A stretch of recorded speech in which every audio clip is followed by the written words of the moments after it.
monde qui vient. Je suis un horrible élitiste. Je pense que le monde complexe de demain ne peut être géré que par des intellectuels. Ça ne veut pas du tout dire que je suis favorable à supprimer le droit de vote et que je suis favorable au retour au suffrage censitaire. Mais je ne pense pas une seconde que le monde de demain sera simple et pourra être géré d'un claquement de doigts par des groupes populistes qui se sont réunis sur Twitter. Je pense que c'est vous, les scientifiques et intellectuels de demain, qui vont avoir la responsabilité de gérer un monde ultra compliqué, très fragile d'un point de vue politique. Car la réalité du capitalisme cognitif, c'est que dans un capitalisme de la connaissance, les gens malins ont plus de pouvoir et de revenus que les gens moins malins. En revanche, vous, dans cette salle, vous allez vivre un âge d'or. Et nous devons créer une société inclusive et trouver le moyen d'éviter qu'il y ait un gigantesque gap. Ce que Harari, dans Homo Deus, appelle des dieux et des inutiles, les dieux, vous, qui maîtrisez, contrôlez, managerez les technologies NBIC, les technologies transhumanistes, et les inutiles, les gens moins favorisés qui auront du mal dans le monde compliqué dans lequel nous rentrons, et les gilets jaunes. C'est la première manifestation de ce gap intellectuel insupportable que nous sommes en train de créer entre les winners, les dieux d'Harari, et les losers, les inutiles d'Harari.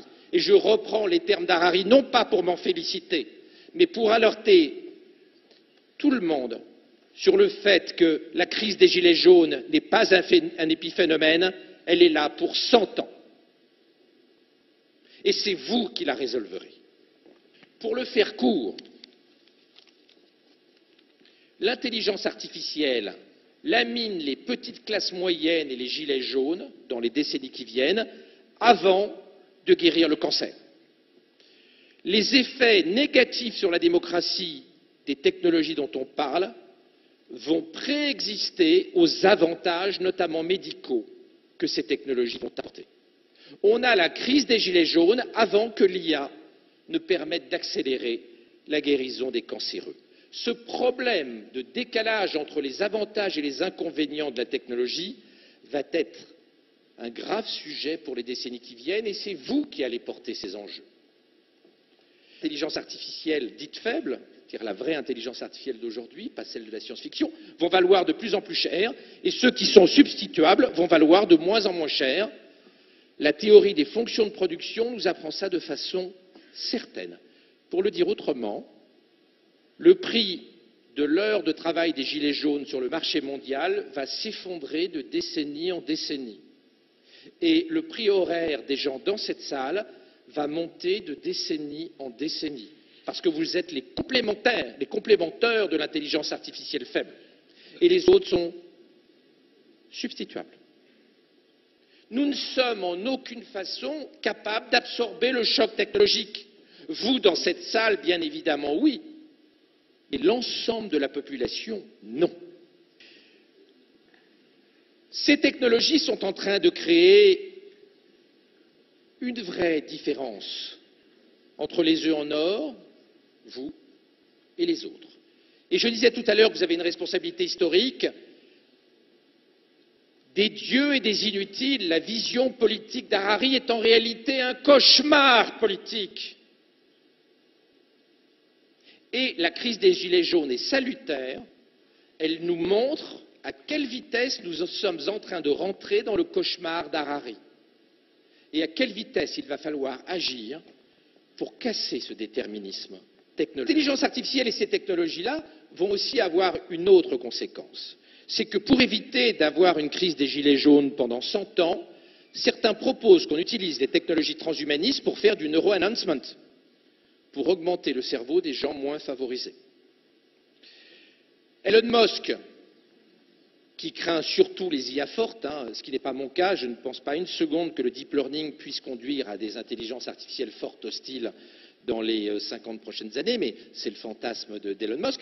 Elon Musk a donc créé Neuralink, dont je vous parlais tout à l'heure, et qui est destiné à faire de l'augmentation cérébrale et donc à transformer les gilets jaunes en normaliens.